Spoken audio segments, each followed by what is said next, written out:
we're going to show you the single deadliest weapon in all of boxing. And this weapon is so simple, yet so effective. Once you master this weapon, it will make you unstoppable in the ring, because with one single strike, you can dominate your opponent and set up all your other weapons. But most importantly, this is a psychological weapon, because with one single punch, you can control an entire fight. I'm your coach.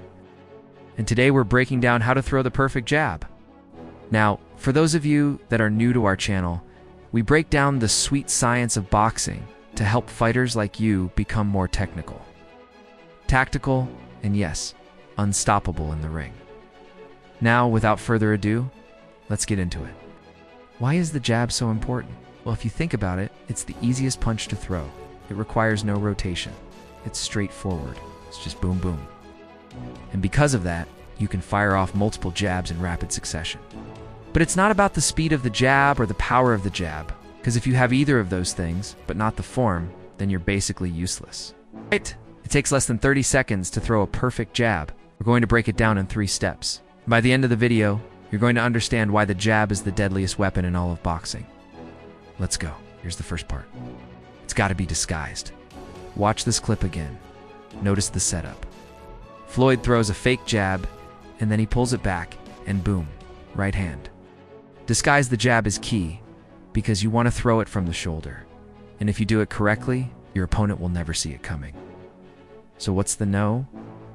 One rule of throwing a jab: never telegraph your punches. If your opponent sees your punches coming, then they're useless. So how do you disguise your jab? Well, remember, your hands should be at your face at all times. So when you throw a jab, don't drop your hands like this and expose yourself, because the better boxers, they punish you mercilessly if you do that. Instead, you always want to keep your hands up and in a defensive position. Then boom, fire off that jab. Think of it like this. Your hands are guarding your face at all times. They're your soldiers. And when you throw the jab, one soldier steps forward and throws a quick punch, then retreats back to his post. At no time does the soldier abandon his post. That's what you call a beautiful jab. The second step to a devastating jab is it has to be quick. Notice how fast Floyd throws his jab. He doesn't telegraph it, but look how quickly he extends and contracts his arm. Speed is the key factor to the jab. Because if you throw a slow jab, your opponents can easily block it or slip it. So your jab has to be lightning fast. But what creates speed? Simple, proper form. And that means your pivot point has to be in the correct position. For example, if you throw a wild jab like this, you're never going to be fast. Why? Because your pivot point is here. And when you swing your arm, you're creating a long lever, and it slows you down. Instead, you want your pivot point to be in line with your shoulder.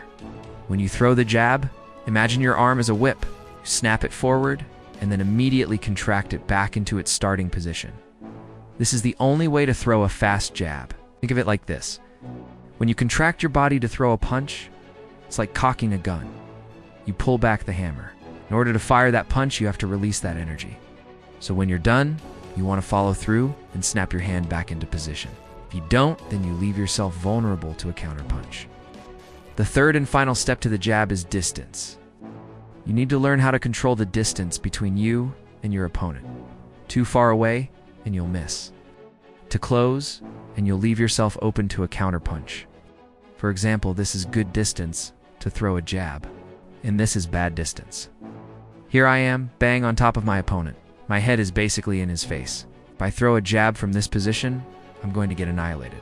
It is actually a huge mistake that beginners make. They invade their opponent's personal space and they throw a jab. Look at this clip. Notice the distance. Tyson is in his opponent's face. He throws a jab, and guess what happens? He gets caught with an uppercut and knocked out cold. Now watch this clip again. Notice how Floyd controls the distance. He never gets too close. Keeps his jab at the end of his opponent's nose or chin. That's how you throw a perfect jab. Here's how you put it all together. Step 1, disguise. Step 2, speed. And step 3, distance. Remember, the jab is a psychological weapon. It controls the pace of the fight.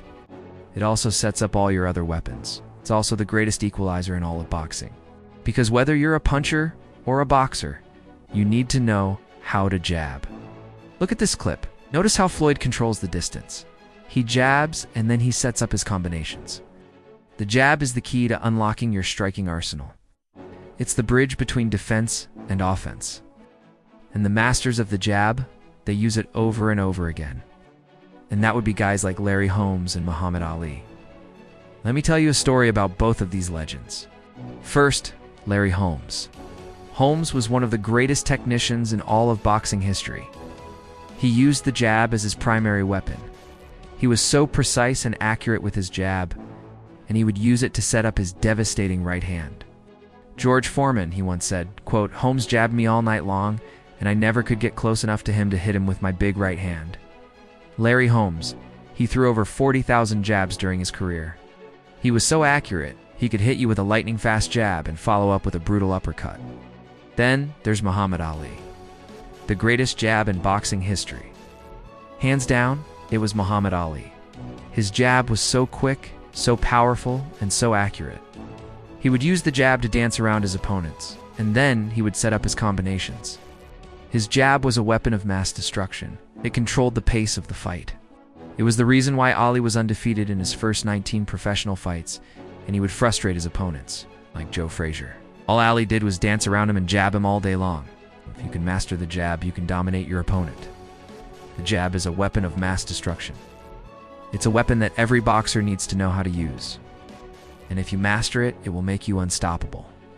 Jabbing is an art form. It's a delicate balance of form, speed, and distance. It takes years to master. Ow. But the payoff is huge, because with one single jab, you can dominate your opponent. You can set up your combinations. And most importantly, you can control the pace of the fight. The best boxers in the world, they use the jab as their primary weapon. Floyd Mayweather, Manny Pacquiao, Vasily Lomachenko, they all use the jab to control their opponents. So go out there and practice your jab. Work on your form, work on your distance, and above all, have fun, because the jab is not just a punch, it's a weapon. It's a weapon that can control an entire fight. Thank you guys for watching. Until next time, be safe, be technical.